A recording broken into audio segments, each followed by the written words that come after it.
Selamat sore. Assalamualaikum warahmatullahi wabarakatuh. Selamat sore sobat IDX semua. Tadi saya hadir pagi-pagi. Nah, sekarang sore ini kita mau ngobrol nih bareng sama narasumber kita. Temanya sore hari ini adalah money management nih. Jadi ini untuk sobat IDX mungkin yang pengen tahu gimana sih caranya memanage, mengatur keuangan atau dalam investasi perlu nggak sih dilakukan money management ini? Boleh banget langsung menyampaikan pertanyaannya di kolom komentar dan juga di kolom Q&A. Hari ini akan ada narasumber kita yang bakal menjawab pertanyaan dari Sobat IDX nih. Mumpung masih awal bulan, jadi boleh banget kalau misalkan teman-teman ada yang penasaran mungkin gimana sih caranya pengelolaan supaya dana kita ini cukup nih buat investasi, cukup juga untuk memenuhi kebutuhan lainnya. Dan seberapa penting nih money management untuk kita saat ini? Boleh nih, boleh menyampaikan pertanyaannya di kolom komentar. Sore hari ini akan ada 4 orang juga yang beruntung yang akan dapat door prize dari Bursa Efek Indonesia. Oke, hari ini kita undang langsung narasumber kita hari ini. Oke, jadi narasumber kita di sore hari ini. Oke, Mas. Udah join. Halo, selamat sore, Mas. Sore, Mbak. Aduh, rambut saya agak berantakan ya. Dirapihin dulu mau. Masa live-nya nggak berantakan ya? Nggak rapi gitu kan. Ya, biasa. Oke, selamat sore, Mas Gimana, Kunto. Mbak Erin? Gimana kabarnya nih? Sehat? Sehat. Gitu kan, sehat ya. Sehat Mbak ya. Erin sehat? Sehat juga ya, agak-agak flu sedikit nih. Berhubung Bandung pagi-pagi udah hujan ya. Udah 2 hari ini hujan terus nih Bandung ya. Hujan terus ya? Iya betul, di Rambut saya Bandung lagi masih kayak musim ayam, Mbak. Bentar ya. Rapiin dulu. Oh iya bener, boleh sambil disapa juga nih mungkin ya ada followersnya juga dari Mas Kunto nih. Selamat sore untuk sobat IDX mungkin yang baru bergabung, selamat sore. Biasanya live IG-nya market review nih, tapi sore hari ini temanya beda nih, temanya tentang money management. Jadi buat sobat IDX mungkin yang mumpung masih awal bulan ya. Masih awal bulan, mungkin ada juga yang baru dapat baru gajian nih. Kira-kira gimana sih cara Baru gajian ngatur ya. uangnya? Ya betul. Gimana sih caranya ngatur uang supaya bisa cukup kemana-mana nih? Hari ini Mas Kunto menerima segala bentuk pertanyaan dari sobat IDX. Iya. Jadi boleh Silakan langsung. segala macam ditanyain. Jadi boleh nih langsung curhat atau juga bertanya di kolom komentar. Oke nih Mas, kalau misalnya kita ngomongin money management, gimana sih menurut pandangan Mas Kunto sendiri nih mengenai money management itu? Mungkin boleh nih dari menurut Mas Kunto sendiri, terus berapa penting sih money management ini? Boleh nih, silakan Mas Kunto. Oke, Enggak mau kenalan dulu, sorry. Ya. Kenalan dulu boleh, memperkenalkan diri. Sebelumnya selamat sore Sobat ADX ya, sama mungkin teman-teman yang ikutan join di live ini. Perkenalkan, saya Demetrius Kunto, investment spesialis di PT Mirai Aset Sekuritas Indonesia, cabang Bandung. Nah ini kebetulan kantor kita juga kan dekat ya.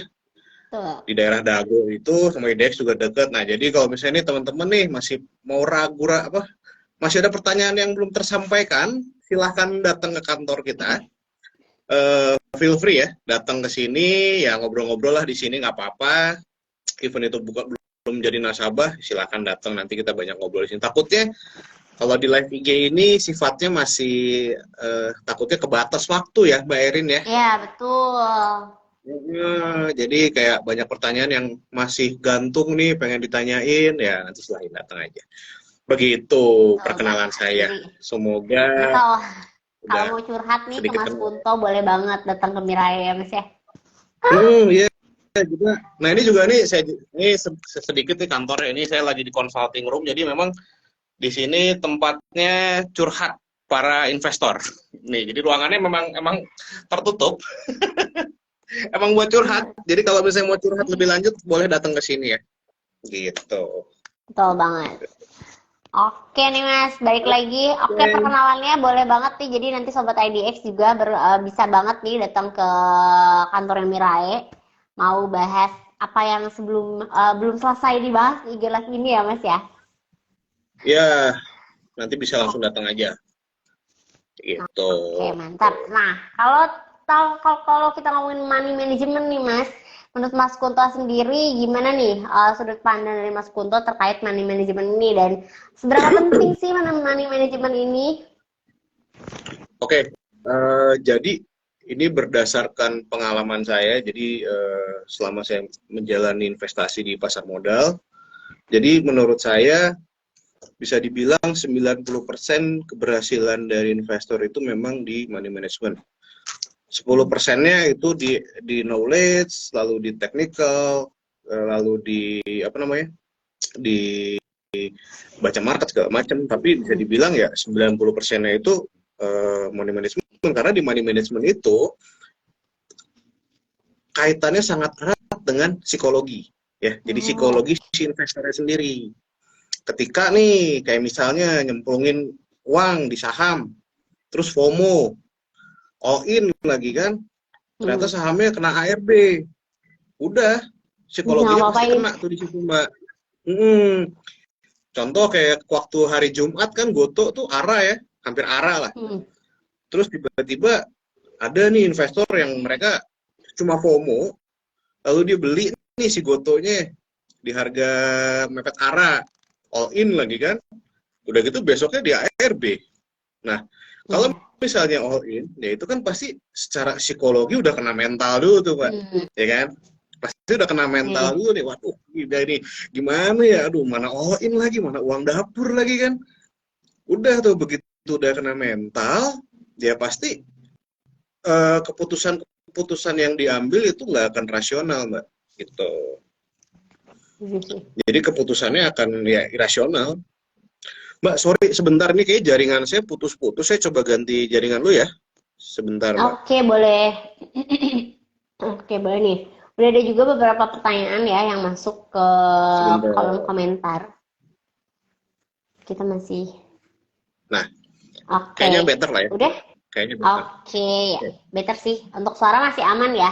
Untuk Siap. sobat IDX juga masih suaranya masih aman. Oke, berarti ternyata nih aku baru baru ini juga kalau misalnya ternyata persentasenya itu cukup besar ya antara money management ini dalam kesuksesan investasi. Karena ya benar juga sih kalau misalkan kita nggak mengatur nih berapa persen sih sebetulnya uang yang Hmm. idealnya nih diinvestasikan. Kalau misalkan semuanya diinvestasikan ya kalau misalkan ternyata ada ada hal-hal yang memang tidak Kebutuhan sesuai ya. dengan ekspektasi mungkin kita juga jadinya stres sendiri ya Mas ya, ternyata Betul, itu Mbak. juga Jadi berpengaruh.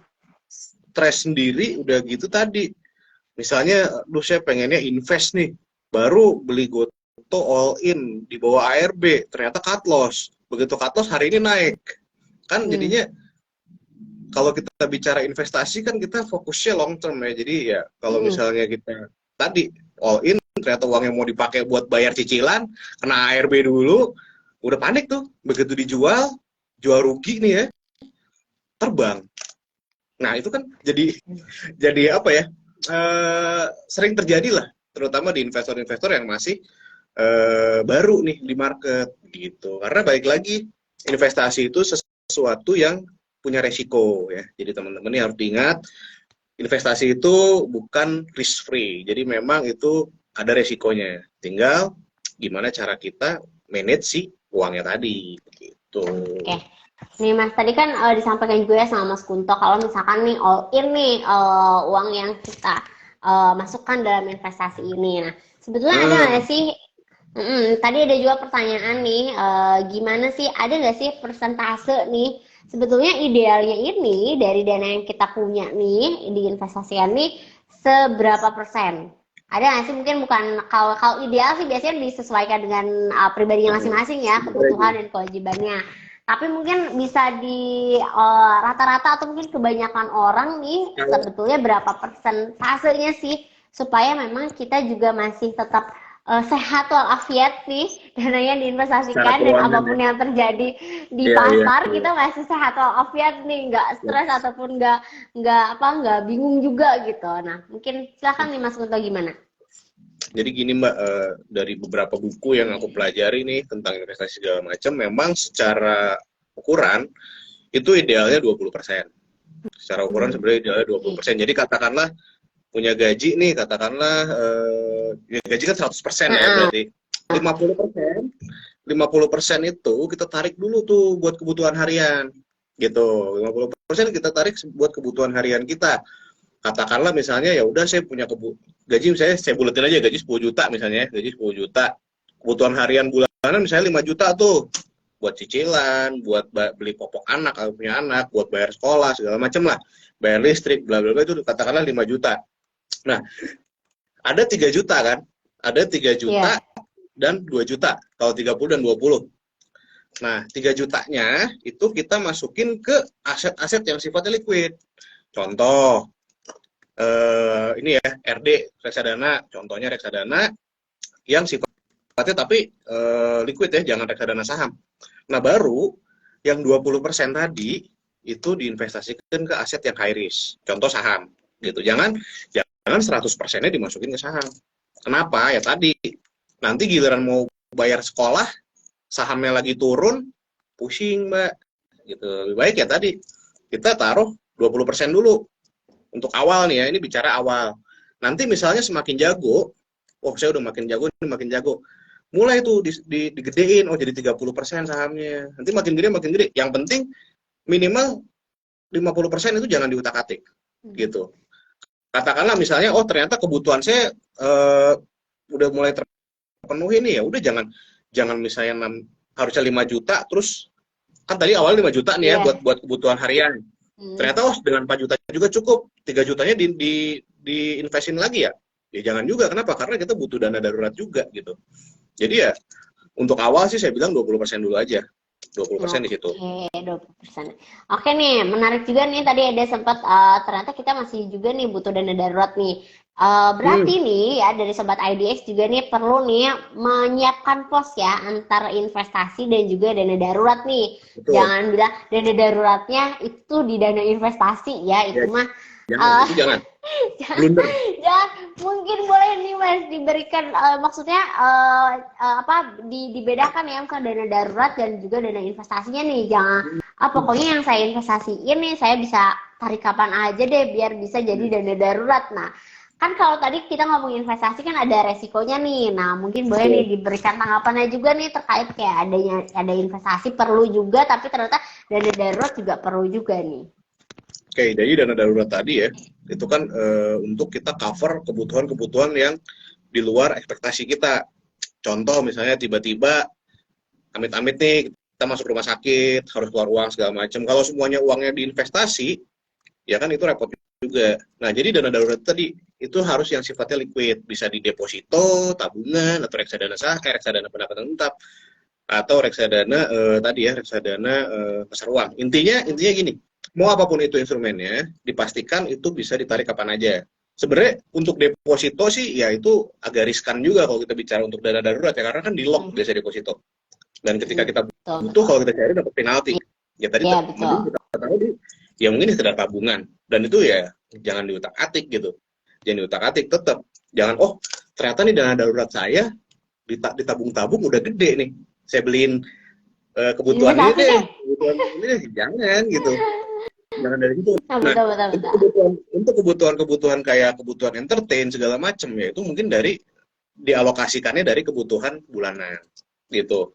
Misalnya nih, saya pengen tiap bulan saya nonton bioskop atau nggak tiap bulan saya pengen nonton konser, ya udah misalnya dibajetin budget saya untuk entertain tadi di 1 juta. Berarti kan misalnya 1 juta nih, ya dihitung aja. Kalau misalnya ternyata dari 5 juta itu udah mepet segala macam ya, otomatis ya si dana konsernya ini dikurangin gitu. Jangan malah diambil dari dana investasi, sayang. Karena kan yang nonton gitu kan sifatnya, kalau kita investasi, apalagi sekarang banyak orang yang bermimpi menjadi financial freedom ya, Mbak. Gimana financial freedom semuanya gitu kan. Tapi Kalau misalnya dikit-dikit dana gitu diutak-atik dan investasi diutak-atik ya kapan financial freedom-nya gitu Mbak. Nah, Iya jadi betul betul ya Kak. tadi dihitung nih, oh misalnya ya udah saya misalnya ngepas nih 5 juta udah bener-bener buat ini ya udah hiburannya kita mungkin nggak jangan sejuta katakanlah ya udahlah 200.000 dulu 300.000 gitu. Ya betul banget sih. Dan dana darurat itu kan memang harus terpisah ya. Jangan sampai kita mengawang-awang nih dana daruratnya. Kayaknya Iya saya bener. punya deh dana darurat gitu. Karena sebelum itu Iya. terpisah dia belum menjadi dana darurat ya Mas ya. itu harus dipisahin, diendapin. Jadi yang sekarang banyak terjadi nih, kayak teman-teman saya juga, dana darurat itu dibilangnya sebagai ya dana bisa untuk entertain juga, padahal kan enggak, gitu. Betul betul betul. Dana darurat itu Karena kan pure bener-bener, entertain ini nggak darurat sifatnya ya. iya. Entertain kan sifatnya tersier, bukan primer ya. Iya. Nah, jadi yang Betul sifat-sifatnya betul betul. tersier ini ya dikurangin. Kalau misalnya pengen entertain ya bekerjalah lebih giat supaya cari tambahan gitu kan. Berarti kan budgetnya bisa nambah tuh 5 juta, ya udah asalnya gajinya bisa dapat 10 juta. Ternyata misalnya gara-gara jualan online atau misalnya dia jualan apalah dapat tambahan 2 juta kan lumayan tuh 2 jutanya buat dan Ya. entertain gitu. Seperti itu Mbak. Jadi Oke. jangan diutak-atik sih kalau menurut saya. Oke, siap. Saya bacakan pertanyaannya ya. Ini udah lumayan cukup banyak nih pertanyaannya. Tapi Boleh, aku boleh. bacaan dulu dari yang pertama masuk nih dari Mbak Rizka. Assalamualaikum. Gimana cara sehat keuangan di balik gaji yang pas-pasan? Cara manajemennya kayak gimana? Di balik gaji yang pas-pasan, mungkin ada salah satu tipsnya juga bisa membedakan kebutuhan dan keinginan ya. Itu mungkin Ya, membantu nih. Gimana gini. nih, Mas? Yang pasti dengan gaji yang pas-pasan ini kan itu pasti ada hal-hal yang sifatnya minimal gini, kebutuhan primer itu wajib harus kita penuhi dulu. Kalau misalnya dari gaji ternyata hanya cukup untuk kebutuhan primer, ya salah satu caranya ya kita tambahlah penghasilan kita ataupun katakanlah apa ya lu sejelek-jeleknya deh, sejelek-jeleknya pengen investasi ya udah sisihin aja misalnya secukupnya misalnya adanya 50.000 ya nggak apa-apa 50.000 per minggu atau mungkin 100.000 per bulan minimal ada yang disisihin. Tapi catatan saya supaya lebih tenang berinvestasi kebutuhan primer itu harus dipenuhi. Jangan sampai dengan kita memaksa investasi susu anak nggak kebeli gitu kan, uang sekolah nggak kebayar dengan kita maksa investasi ya. Ngapain kita berinvestasi tadi kalau misalnya ternyata dapur kita nggak ngebul? Kan yang penting adalah dapur kita ngebul dulu nih Bu. Dapur kita ngebul dulu, itu udah terpenuhi, ya udah baru kita investasi. Kalau misalnya dengan pas-pasan, ya salah satu caranya sekarang kan banyak banget ya. Paling gampang ya udah kita nyambi nge-Grab gitu kan. Itu paling simpel. Pokoknya kita cari penghasilan tambahan dan penghasilan tambahan ini itu benar-benar dialokasikan sebagai dana investasi. Intinya kalau misalnya mau pasti bakal ada jalannya kok gitu. Karena saya pernah dapat, saya ada satu klien juga ya dia di sini juga driver online dia bilang ya saya sisihin kok setiap tipnya saya masukin ke RDN, ada tips saya masukin ke RDN itu bisa kok gitu. Jadi intinya apa? Selama ada kemauan itu pasti ada jalannya kok. Cuma kan biasa orang nggak mau aja gitu. Iya betul. Kan banyak banget kok maksudnya kita cari tambahan gampang banget ya. Kayak misalnya paling simpel ya kita nge-Grab, kita nge-Gojek, terus atau enggak ya kita mungkin jualan online apa. Banyak banget kok. Intinya tinggal mau apa enggak. Cuman pesan saya pastiin kebutuhan dapur terpenuhi dulu gitu. Oke nih. Seperti Jadi semoga itu. cukup menjawab ya Mbak Rizka nih, dan juga mungkin teman-teman ada yang juga merasa kalau ternyata pendapatan ini pas-pasan nih.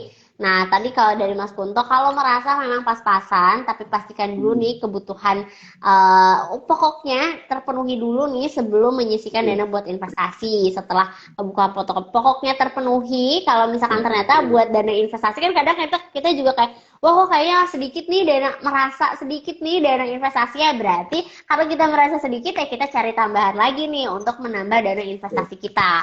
Karena kalau misalnya kita nggak cari tambahnya ya nggak akan tiba-tiba nambah ya Mas ya. Nggak akan bisa. Misalnya kita effort yang sudah kita lakukan ternyata cuma 10 nih, kita minta 12 outputnya ya nggak mungkin dong. Kita harus effortnya juga 12 gitu. Oke. Dan kalau untuk dana investasi mungkin kalau merasa kok kalau kalau per bulan segini kayaknya terlalu sedikit nih ya. Boleh dikumpulin dulu, nanti sudah merasa cukup nilainya baru Ya, dieksekusi dan kemudian secara berulang kayak gitu ya Mas ya. betul. Disisihin aja, yang Oke. penting kita sisihkan.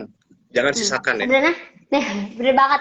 Konsisten dalam menyisihkan juga itu Iya. perlu dibangun ya Mas ya, karena tidak Itu mudah. harus disisihin, jangan disisakan. Karena kalau sisa biasanya nggak bersisa. Ya betul. Nanti nanti deh saya investasi sisanya aja, nggak ada Nah, sisanya nih ya. nggak akan ada sisanya Oh, buat Mbak. oke. Gitu. Oke nih Mas, ini saya mau bacakan lagi nih pertanyaan dari Sobat IDX yang udah masuk nih. Eh, Hmm. ini ada apa sih bedanya investasi sama nabung nih? Terus baginya antara investasi jangka panjang ini berapa? Mungkin masih ada yang juga tadi udah ada dana darurat, tapi ternyata itu juga beda lagi nih sama investasi. Nah kan kalau untuk aktivitas pengelolaan dana ini kan mungkin kita kenalnya sama nabung dari kecil nih. Ternyata ada Hmm. aktivitas pengelolaan dana lainnya itu dan investasi nih. Boleh mungkin Mas juga disampaikan perbedaannya apa? Karena pasti kedua-duanya juga sama-sama baik ya dan juga sama-sama Ya. penting nih. Oke. Ini juga menurut pandangan saya dan apa yang tadi saya pelajari, Mbak ya. Mungkin kalau misalnya teman-teman ada pandangan lain tentang investasi dan nabung, yaitu ya mungkin nanti bisa berbeda ya. Ini menurut saya sih, Betul. Mbak. Ini menurut saya. Jadi kalau menabung itu arahnya lebih ke yang risk free, jadi bebas resiko. Itu menabung. Kedua, yang tadi saya bilang di awal, investasi semua apapun itu pasti dia akan punya resiko. Jadi perbedaan paling mendasarnya itu, kalau nabung itu cenderung risk free, Hmm. bener-bener bebas resiko. Karena apa ya? Kita biasa nabung di Iya. celengan terus atau enggak di bank. Itu secara resiko ada, tapi ya resikonya ada, tapi sangat-sangat kecil Mm-mm. gitu. Tapi kalau kita berinvestasi, katakanlah kita investasi real estate, katakanlah kita investasi saham, ya real estate bisa aja kita nggak bisa jual cepat kan, ada harganya menurun. Kalau kita walaupun memang cenderung naik, tapi baik tadi kita resikonya kita nggak punya dana liquid jadinya. Saham pun sama, itu pasti akan ada resiko penurunan harga. Reksadana pun sama, pasti ada resiko gagal bayar dari MI-nya. Jadi semua yang bersifat investasi itu harus disadari sama teman-teman bahwa itu semuanya mempunyai resiko. Tinggal dari investornya sendiri yang menjaga resikonya. Makanya Mirai Aset nih punya investment spesialis supaya bisa membantu teman-teman nih berinvestasinya juga. Nggak investasi plung nggak tahu resikonya. Nah gitu, makanya di sini kita ada investment spesialis, salah satunya untuk itu membantu memberi advice supaya bisa memberikan investasi-investasi yang resikonya sesuai. Karena baik lagi tidak ada investasi yang benar-benar bebas resiko. Betul. Semuanya ada resikonya. Tinggal gimana cara kita manage resikonya, ya kan? Gitu. Betul banget nih. Jadi salah satu mungkin ya yang perlu diketahui juga nih sama Sobat IDX sebelum mulai investasi setelah Kemarin sorry, melakukan aku ambil minum nggak apa-apa ya? nggak apa-apa, nggak apa-apa, nggak apa-apa. Haus, Iya, nggak apa-apa Mas, santai aja. Ini kan ngobrol-ngobrol sore ya, jadi iya, santai benar, aja nih. benar, Nah, benar. berarti kan tadi sebelum Sobat IDX sambil melakukan money manajemennya nih, sambil berlatih money manajemen juga sebelum memutuskan investasi, berarti Sobat IDX juga perlu tahu nih resikonya ya. Tadi Ya, betul. disampaikan selalu pasti ada resikonya nih dari setiap investasi ya. Nggak ada investasi yang tidak ada Bebas itu. resikonya. Nah, besar kecilnya itu nanti bisa sesuai dengan produknya, bisa besar kecilnya juga bisa kita minimalisir ya. Ibaratnya kalau Ya, kita udah tahu resikonya, kita bisa memanage resiko itu ya. Jadi Sobat betul. Eli juga bisa cari tahu nih dari setiap produk itu pasti punya resikonya sendiri-sendiri nih. Nah, aku bacakan lagi ya pertanyaannya dari Sobat IDX. Nih, Boleh, Mbak. aku selalu boncos nih di awal bulan gini, cari cara money management antara produk di saham sama reksadana biar seimbang. Nah, kalau dia kan udah lebih spesifik ya Mas nih pertanyaannya. Dia maunya tuh money management udah buat investasi tapi ternyata ke beda produk nih. Tadi juga udah disampaikan ya. Kalau reksadana masuknya ke produk yang liquid, tapi kalau saham ini, tapi tergantung ya reksadananya juga pilihannya apa. Kalau dari Kan resiko banyak. kan, resikonya juga beda nih dari kedua produk ini. boleh deh disampaikan dulu nih pendapatnya gimana nih katanya biar seimbang. Apakah bisa nih seimbang atau ternyata baiknya seperti apa nih untuk Oke. investasi di dua produk ini? Ini saya general ya, karena kan saya nggak tahu Betul. resiko, profil Profil resiko dari produknya, Mas profil dan resiko profil dari masnya ini nasabahnya. apa? Mas ini kan aku nggak tahu. Jadi ini in general. Jadi biasanya kalau untuk awal ya tadi bisa di 60 sama 40 atau enggak 70-30. Jadi 70 kita taruh di reksadana, 30%-nya kita taruh di saham. Supaya apa? Ya tadi ketika reksadana ini kan sifatnya juga reksadananya yang kita pilih kalau nggak money market, pasar uang, atau nggak reksadana pendapatan tetap. Karena secara volatilitas dua reksadana ini cenderung rendah. Jadi bisa dibilang naik terus. Bisa dibilang harganya naik terus. Nah, jadi si reksadana tadi misalnya 70% reksadana, 30% saham. Nah, misalnya sahamnya udah bagus nih. Ya kan reksadana sebenarnya aku nggak tahu ya kalau di tempatnya, kalau di Mirai sih reksadana itu bisa dijual kapan aja. Jadi biasanya ketika saham, misalnya kita lagi ngincer saham nih, kita lagi ngincer BRI, katakanlah sekarang kan masih tinggi ya 5.400-an, masih mahal nih. Ya udah, saya sambil nunggu saham yang turun, uangnya ini saya simpen dulu nih di reksadana. Minimal dia tumbuh dulu. Nah, ketika nanti sahamnya udah masuk ke target price buy kita, tinggal kita jual tuh reksadana, jadi cash, udah tinggal kita beli. Jadi uang kita nggak diem. Oh. Begitu, Mbak. Jadi awalnya memang 70-30. Oke, 30 kita buat cicil saham. Cicil sahamnya pun nggak 30% langsung di all in di satu harga, jangan. Nah, ini 30%-nya kita bagi tiga kali pembelian. Kalau saya nih biasanya 10%, 10%, 10%. Misal punya 3 juta, ya udah tiap pembelian saya beli sejuta, sejuta, sejuta nih. Biasanya begitu. Nah, kan masih ada nih sebenarnya kan yang di reksadana ini, kalau saya pribadi itu saya perlakukan sebagai peluru cadangan. Ketika nanti sahamnya turun, saya masih punya peluru 70 kan. Ya udah, dari 30 ini dia turun masuk harga saya, misalnya katakanlah BRI ternyata ARB 15% nih minusnya. Ya udah, saya langsung jual reksadana saya masukin lagi. Gitu. Tapi ya balik lagi, saya nyicil si sahamnya pun nggak akan langsung itu. Begitu. Jadi balik lagi nih, kebutuhannya apa? Tapi ya idealnya ya di 70-30 aja gitu. Oke itu ya semoga cukup menjawab. Nah, ini menarik banget nih kalau misalkan tadi kan ke pertanyaan Mbak Rizkan yang pertama tentang apa pendapatan yang pas-pasan. Tadi juga ada aku baca pertanyaan ada juga yang ngerasa pendapatan ini nggak tentu. Nah tadi boleh banget nih caranya Mas Kunto untuk nyicilnya investasinya itu dicicil dulu ya, tapi dananya itu bukan disimpan aja, tapi tetap supaya bekerja juga nih, bertumbuh juga. Baru kalau misalkan udah nyampe nih target yang kita mau nih, saham yang kita mau, baru kita jual dari reksadana kita. Wah, itu juga udah bisa jadi strategi nih untuk sobat IDX. Jadi nyicilnya itu nggak didiamin, tapi juga di apa supaya bertumbuh juga ya sebetulnya. Jadi ya maksudnya kalau kita dengar nih cerita orang-orang yang udah sukses secara financial freedom, the real financial freedom, itu mereka punya tabungan, katakanlah punya misalnya 1 miliar nih, dia masukin misalnya ke reksadana yang returnnya 7%. Berarti kan satu tahun mereka dapat sekitar 70 juta ya, 700 juta ya, 70 jutaan lah ya, 70 juta bagi 12. Nah, itu kan lumayan tuh, misalnya katakanlah 70 bagi 12 3 jutaan kalau nggak salah ya, kurang lebih lah ya, misalnya 3 juta. Nah, si 3 juta ini dia pakai tuh, dia buat bayar premi insurance, dia buat bayar cicilan, dia buat bayar apa. Nah, jadi membantu kebutuhan dapur tanpa mengurangi tabungan dia, begitu. Nah, nanti atau misalnya dapat 3 juta nih sama si orang ini, di compound lagi di saham gitu, di compounding lagi di saham, 3 juta dia masukin tuh, tiap dapat uang dari reksadana dia balikin tuh BRI, BCA, saham-saham blue chip ya, BRI, BCA, itu kan pasti ke compound lagi kan, belum lagi dividennya. Nah, jadi itu benar-benar akhirnya uang yang bekerja untuk Anda, dan itu real.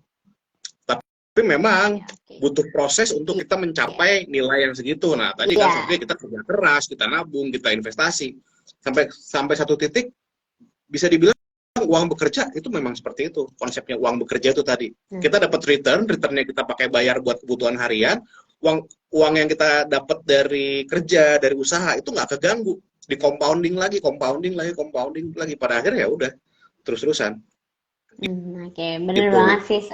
Setuju nih dengan apa yang disampaikan sama Mas Kunto ya. Mungkin kalau misalkan Hmm. ada mungkin sobat ID juga yang baru denger nih, wah, dia soalnya nilai nominal yang diinvestasikan besar ya. Berarti kan sebelum dia ini dia ada usaha dulu nih buat kerja kerasnya Betul. gitu ya. Tapi kan Dia tetap harus juga nih ada. sambil kerja keras sambil menumbuhkan habit ya. Karena kayaknya saya percaya nih kalau misalnya investasi ini juga bagian dari kebiasaan ya, kebiasaan Ya, menyisihkan juga kebiasaan untuk merelakan nih dananya yang mungkin bisa kita jajanin tapi kita iya, sisihkan buat investasi kan itu juga pasti berat ya Mas ya.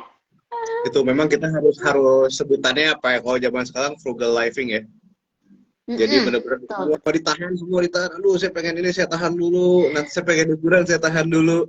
Yang penting saya investasi dulu deh. Tapi tadi syaratnya uang dapur kepenuhi ya. Iya Cuman uang betul. liburan, uang buat liburannya, uang buat nonton konser, uang itu diinvestasiin terus tuh. Nah ya udah, tadi mungkin di umur 40 atau 50 mereka baru metik gitu hasilnya. Iya Atau ya betul sekali. kalau misalnya kerjanya makin jago ya, kerjanya giat segala macam, syukur-syukur sekarang misalnya katakanlah umur 25, 10 tahun akhirnya kekumpul tuh mulai 1 miliar pertama lah katakanlah. Ya udah, 1 miliar pertama tadi udah mulai bisa di compound gitu. Atau enggak ya nggak usah muluk 1 miliar deh, minimal kita buat bayar ini aja, minimal targetnya buat beli bensin sehari aja kita nggak motong Hmm. dari uang gaji, gitu aja. Hmm. Kan bensin Iya ya juga Tat. katakanlah 50.000 kan 3 hari Iya tuh lima kalau puluh ribu. saya. lima Hmm. puluh ribuan 3 hari, ya udahlah kita seminggu ngumpulin lah 100.000 tapi dari compounding tadi gitu mbak. Nanti dari situ kan Hmm. naik nih, oh 100.000, oke udah bisa nih, udah mulai ketutup 100.000 uang bensin dari uang hasil tadi ya. Naikin lagi ya, saya mau minimal buat bayar katakanlah misalnya polisi insurance katakanlah 500.000, ya udah tuh akhirnya kebayar pelan-pelan, step by step aja mbak. Jangan langsung berharap tadi tiap bulan pengen dapatnya 50 juta, Langsung 60 ya. juta. Terlalu ini ya, tapi kita berpikir step by step aja. Tuh, mulai dari uang Jadi bensin, atau enggak inilah uang jajan seblak saya pokoknya uang jajan. dari situ gitu. Dinaikin lagi terus, Iya, naikin iya, lagi, iya. dinaikin. Iya betul. Gitu. Nanti Karena kan lama-lama akan proses ya. menjadi habit. Iya, akan menjadi Proses. habit dan itu berproses akhirnya ya tadi uangnya akan ngegulung terus pada akhirnya ya tidak menutup kemungkinan bahwa akan punya ya tadi mungkin 1 miliar pertama gitu. Jadi ya kita berpikirnya step by step aja. Memang kalau kita lihat Iya. sekarang, 1 miliar ya, tapi ya itu masih bisa kok. Yang penting tadi tinggal kita gimana perilaku sama diri kita sendiri. Iya. Kayak orang sekarang bela-belain tuh, kemarin saya lihat nonton tiket nonton Coldplay yang 11 juta aja ada yang mau beli 50 juta kan gitu Iya. kan. Iya, Padahal iya ya kita betul. nggak tahu ya itu beneran uang dingin atau misalnya dia pinjol apa, kita kan nggak tahu ya. Karena banyak juga kejadian beberapa teman Hmm. saya di luar dia pakai pinjol buat hal-hal kayak gitu mbak, gitu kan. Kan sayang banget gitu. Maksudnya Mm-mm. aduh, lu pakai pinjol buat kebutuhan tersier tuh kayak aduh lu ngapain sih gitu. Sayang banget ya. Ya makanya Nah, tadi nih Mas. harus nahan dirinya itu. Mm-mm. Nah, nah ini biasanya gini, Asuk sempat ada juga nih pertanyaan-pertanyaan yang masuk. Kalau misalkan kita nih investasi, tapi dananya ngutang dulu nih, karena saking pinginnya, karena tapi terus belum ada uangnya nih. Ini kan bahaya juga ya, karena kan baik lagi nih, Kalau mending nggak kalau saya sih kalau langsung untung saya sih, tolak sih. gimana nih? Gimana Mas? Waktu itu pernah ada juga kejadian, ada orang yang mau buka account, dia bilang, tapi saya ini uangnya pinjaman, langsung saya tolak hari itu juga, Mbak. Oh, Karena oke. itu kan namanya uang panas ya. Mm-mm. Ketika ya baik lagi kalau kita berinvestasi dengan uang panas, apapun keputusan yang akan kita lakukan itu semuanya nggak akan logis biasanya. Gitu. Jadi Nah, pastikan kita punya uang dingin dulu buat investasi. Syaratnya punya uang dingin apa ya, kebutuhan dapur kita udah terpenuhi dulu dong, kebutuhan primer kita. Nah, uang dinginnya tadi bisa dari ya kita kepinggirkan dulu tuh si kebutuhan tersier kita kan, belanja lah, ganti gadget lah, apa segala macam. Ya udah kita pinggirkan dulu, ya udah kita pakailah buat investasi dulu, gitu. oke, nah ini juga selaras nih dengan pertanyaan yang masuk juga nih dari sobat IDX nih, apa? Kalau misalnya kita udah investasi nih, kenapa bisa rugi nih? Apa salah money manajemennya sering hutang juga? Nah tadi ya apa kalau misalkan dibilang bahaya, cukup bahaya ya kalau misalkan menggunakan dana panas nih untuk Iya. berinvestasi. Karena kalau misalkan tadi kita ngomongin resikonya ada banget nih resiko ketika mau berinvestasi. Makanya kenapa menggunakan uang yang memang sudah disisihkan dari kebutuhan yang sudah terpenuhi. Jadi meskipun ada resiko, kita masih bisa sehat walafiat ya Mas ya. Iya, yang Gak penting mikirin mental gimana kita cara sehat. bayarnya. Iya, yang penting nggak mental breakdown, Mbak.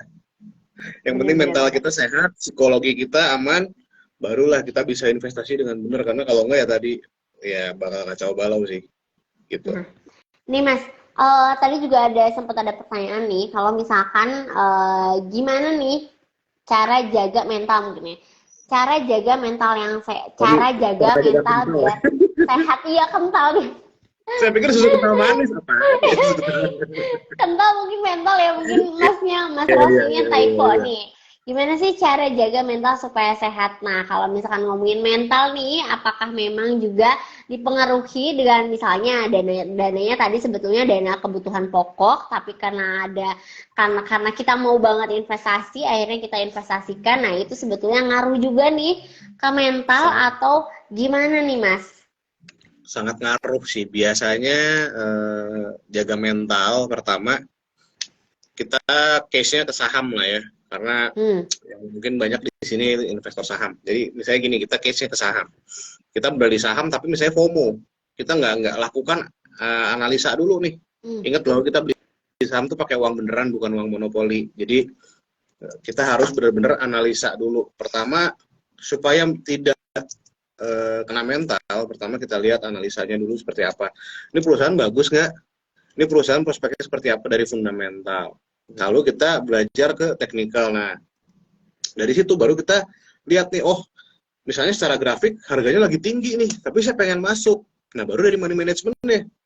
Tadi prinsip saya piramida biasanya, Mbak. Piramidanya nih kalau saya antara satu satu satu sorry, paling gampang ini ya piramida berarti 10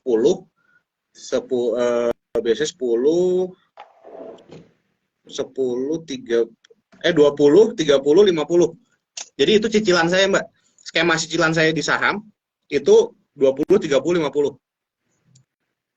Jadi misalnya harganya uptrend nih, tapi lagi hijau hari ini kayak lagi bullish banget kayak misalnya Gotok lah kemarin ARA. Ya udah saya masuk 20%.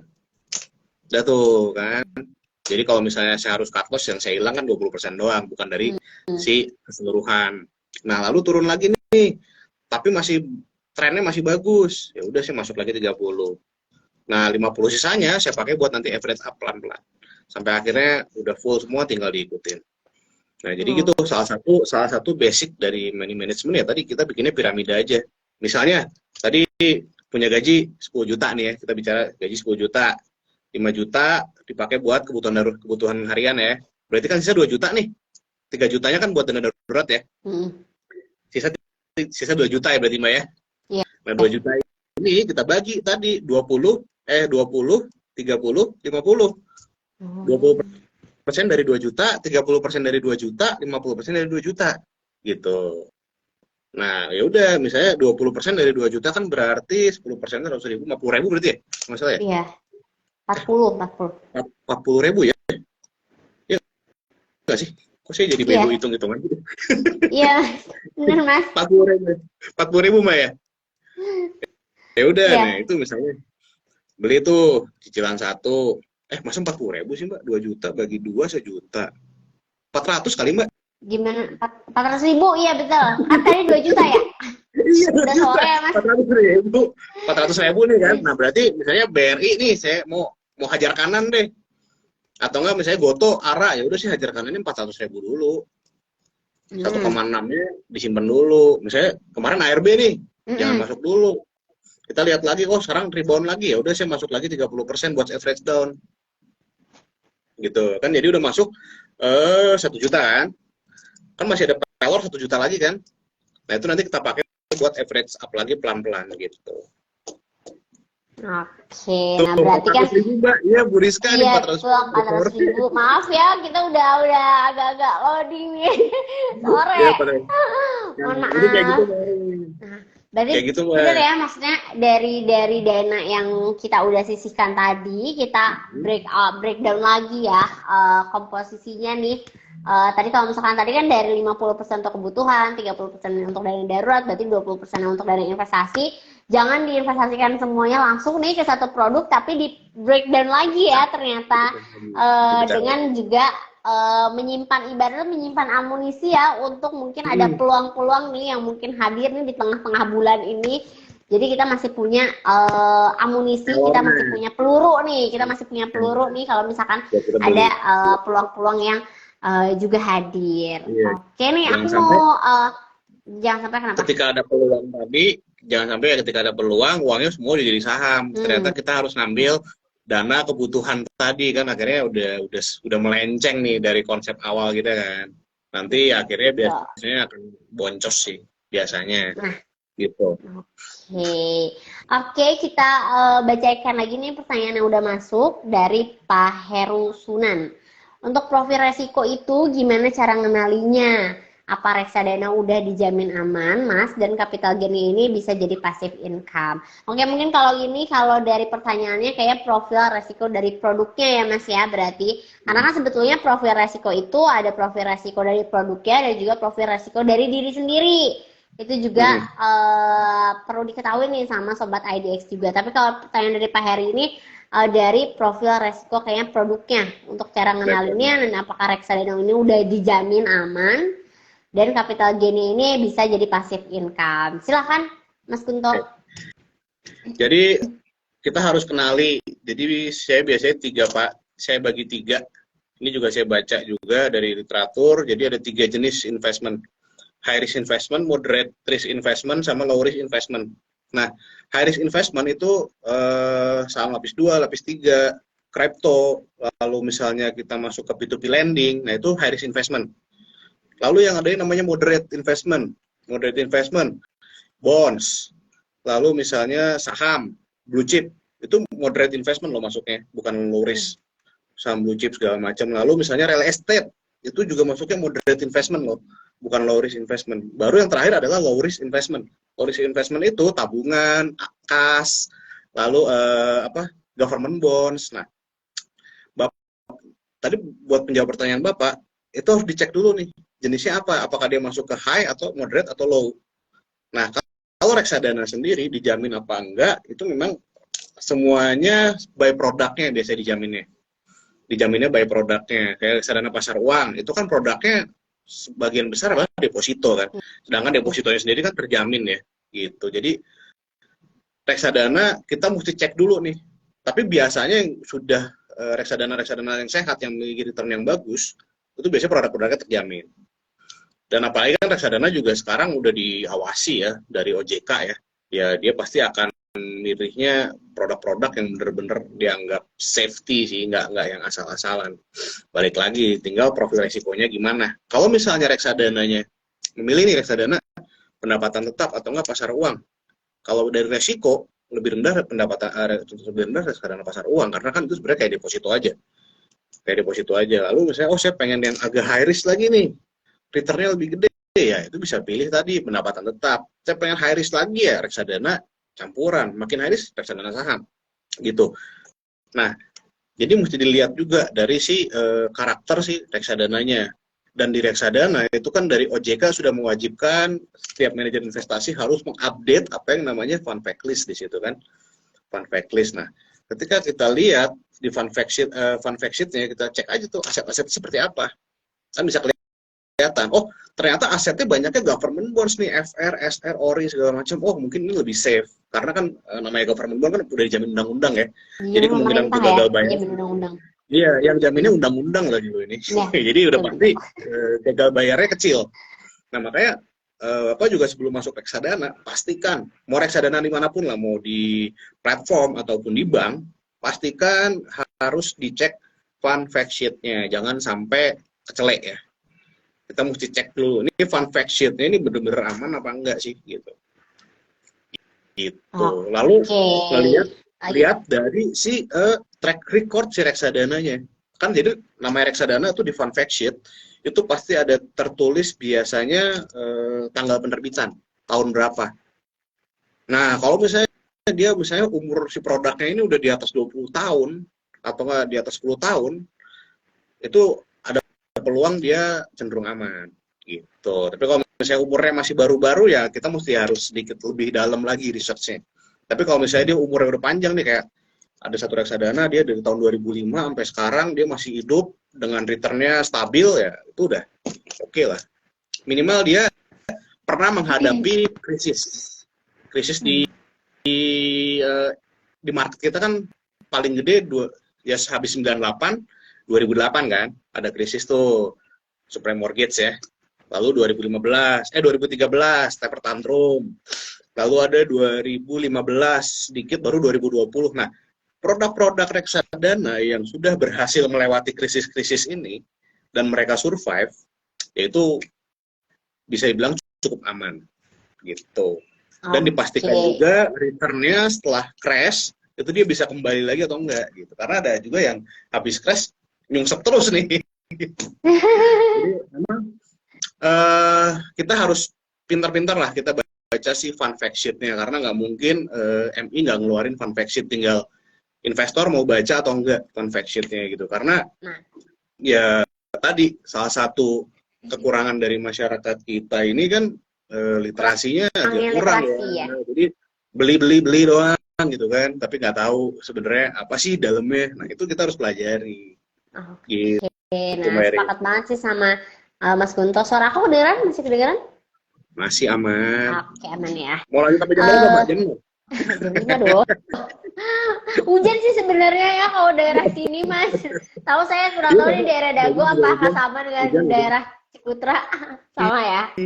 Sama. Nah, oke, berarti sepakat banget nih, cukup lengkap banget nih informasi yang disampaikan sama Mas Kunto. Kalau misalkan kita ngomongin profil resiko, pasti itu beda-beda. Bahkan reksadana pun tiap tipenya itu juga pasti jadinya bisa jadi beda-beda nih ya, resikonya. Jadi tidak, kalau misalkan apakah udah aman nih, dijamin aman, dijamin apanya dulu nih yang amannya. Kalau misalkan aman terkait reksadananya, ya reksadana yang sudah dikasih izin sama OJK ya itu pasti aman. Tapi kan apakah aman pasti mendapatkan keuntungan atau enggak, nah itu perlu dicek lagi ya. Tadi bener banget dari Mas Kuto, apakah tipe sejenis reksadananya ini reksadana apa, terus juga fun fact-nya sepakat banget itu juga perlu diisi, karena kita juga perlu tahu nih manajer investasi ini menggunakan dana kita ini kemana aja, itu juga perlu kita perlu tahu juga.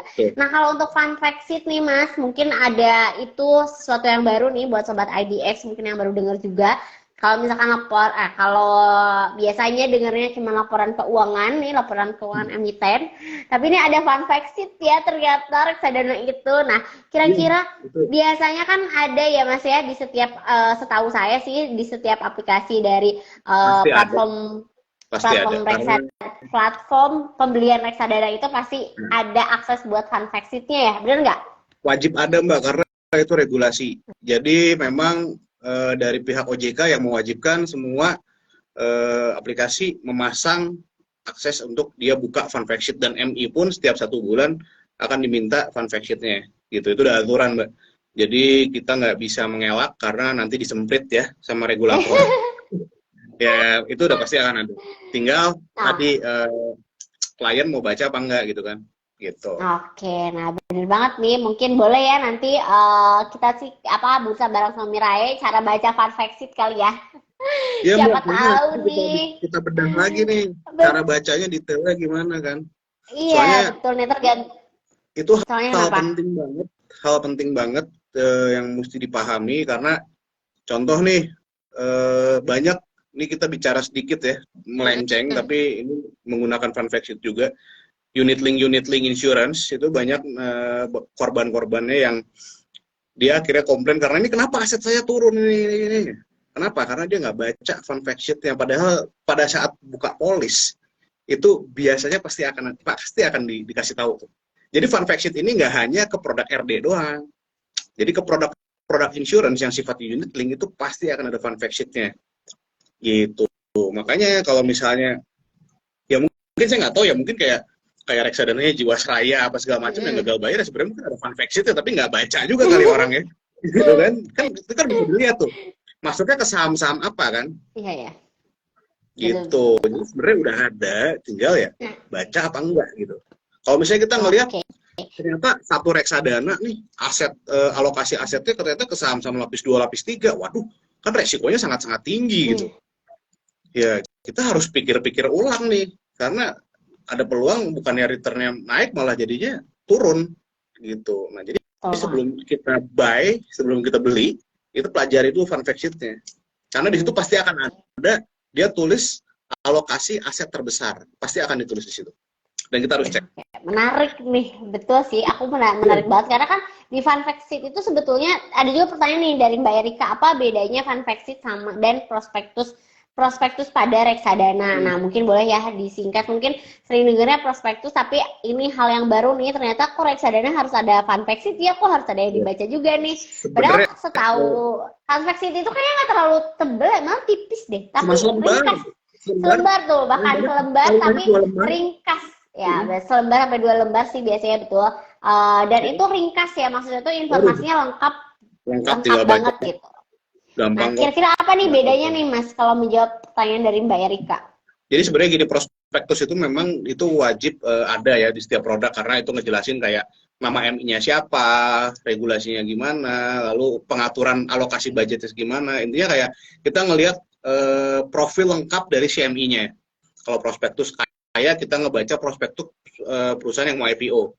Kan perusahaan IPO kelihatan tuh underwriter-nya siapa, saham beredarnya berapa, terus ada laporan keuangan. Nah, di prospektus reksadana pun sama. Ketika dia mau launching produk, dia harus keluarin tuh prospektusnya. Dia harus keluarin prospektusnya, dia sebar ke investor, oh ini loh MI-nya segini, pengalamannya sekian tahun di keuangan, track record CMI ini siapa sih, nanti ditulisin tuh penanggung jawabnya siapa, orang-orangnya. Itu lebih detail lah. Tapi buat apa kita, maksudnya kita ngelihat itu, tapi nggak usah terlalu pelajari dalam, karena ya mungkin bingung ya. Ini dikasih lah yang lebih mudah lagi, namanya fund fact sheet. Nah, itu jadi dia itu untuk melihat bahwa total dana kelolaannya berapa sampai bulan ini, lalu asetnya ada berapa, lalu dia akan liatin tahunnya mulai dari kapan nih berdirinya, lalu resikonya apa aja gitu. Produknya yang paling penting kita lihat di fund fact sheet ya tadi, dia di situ akan mencantumkan kinerja dari si RD dibandingin sama benchmark. Mereka punya benchmark. Kalau kita kan benchmark dari investasi saham kan biasanya IHSG ya. Kalau return investasi kita ternyata mengungguli IHSG, ya berarti kita udah berhasil nih. Tapi kalau ternyata return kita di bawah IHSG, ya ngapain kita maksain trading gitu kan. Nah, si reksadana pun sama. Dia pasti akan ngeliatin kinerja dia dibandingkan sama benchmark. Yang paling bagus adalah ketika kinerja dia itu mengungguli benchmark ya. Itu udah pasti akan, berarti dia secara pengelolaan dia bagus gitu. Nah, di situ kita bisa cek juga.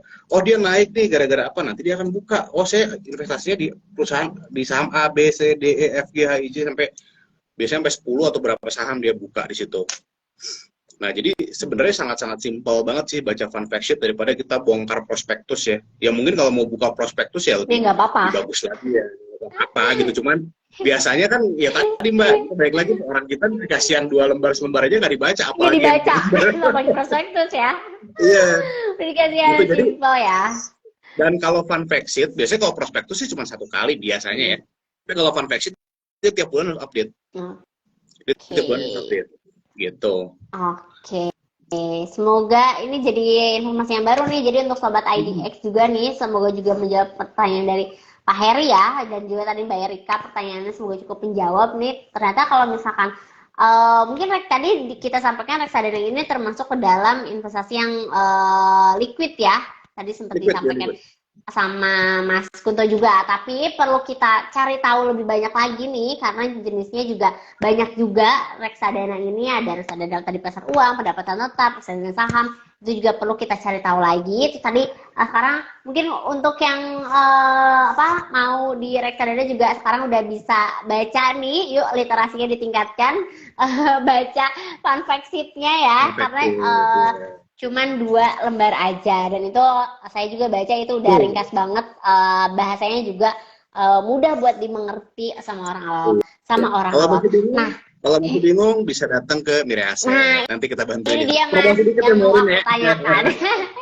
Yang mau aku tanyakan sebetulnya kan tadi kita bahas dari money management nih, dari Mas Kunto juga menyampaikan dari dana yang kita punya ini kita alokasikan untuk investasi, tapi di breakdown lagi nih ternyata dari dana investasinya itu.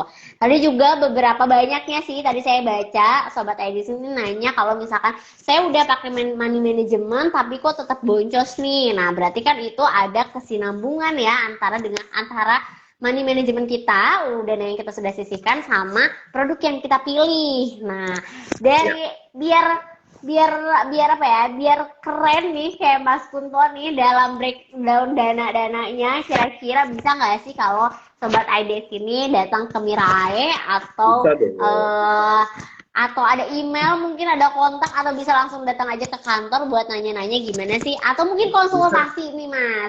Siapa Konsultasi tahu ya, nih mau ada yang bisa di, saya boleh nyantumin nomor nggak Mbak?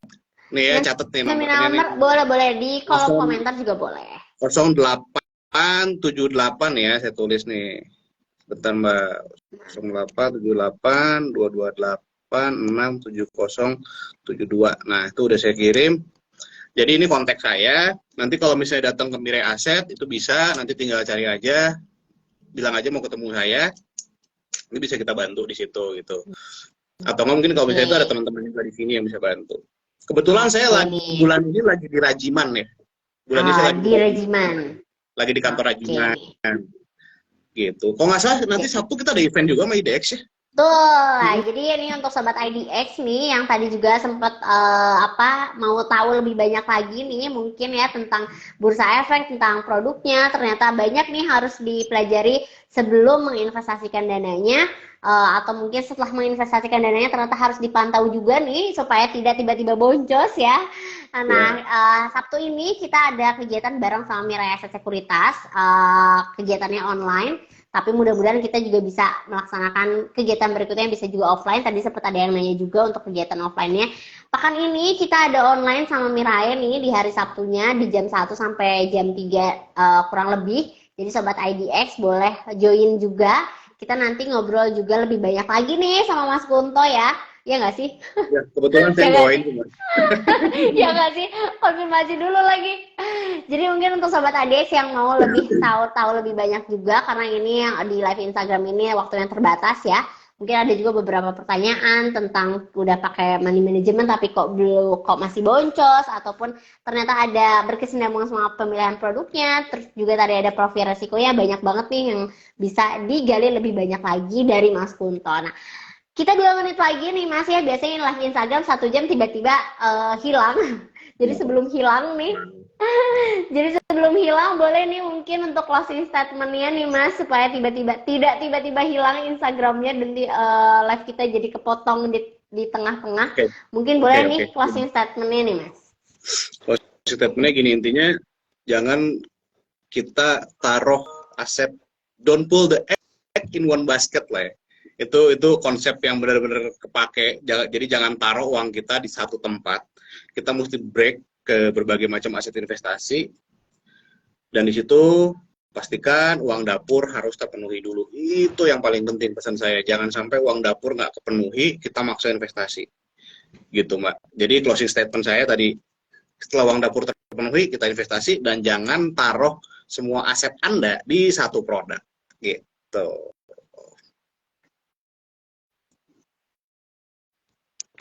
Mbak, suaranya hilang. Nah. Halo Mas. Ya. Oke, terima kasih Mas Kunto. Sepakat banget nih dengan apa yang disampaikan ya. Ketika kita memulai investasi, pastikan dulu nih kebutuhan pokok kita sudah terpenuhi supaya bisa sehat walafiat nih, sehat lahir batin juga dalam melaksanakan investasinya juga. Terima kasih Mas Kunto untuk sesi sore hari ini, seru banget nih, 1 jamnya nggak berasa. Untuk Sobat IDX, mungkin yang mau tanya-tanya lebih lanjut atau mau tanya-tanya lebih lanjut bisa ikut kegiatan kita bareng sama Mirai di hari Sabtu ini di jam 1 sampai dengan jam 3. Untuk pendaftarannya kemana nanti boleh DM ke IDX_Jawa Barat aja. Terima kasih Mas Kunto, sehat selalu. Thank you banget. Selamat beraktivitas lagi. Siap, udah jam pulang. Udah jam pulang ya. Terima kasih juga untuk Sobat IDX yang sudah bergabung. Mohon maaf kalau misalkan pertanyaannya ada yang tidak dibacakan, tapi semoga pertanyaan-pertanyaan yang dipilih, yang saya pilih, pertanyaan-pertanyaan yang saya pilih cukup mewakili pertanyaan dari Sobat IDX semua. Sampai ketemu di kegiatan berikutnya bareng sama Mas Kunto. Sehat selalu dimanapun berada. Terima kasih. Selamat sore. Assalamualaikum warahmatullahi wabarakatuh. Selamat sore. Terima kasih Mas Kunto. Dadah.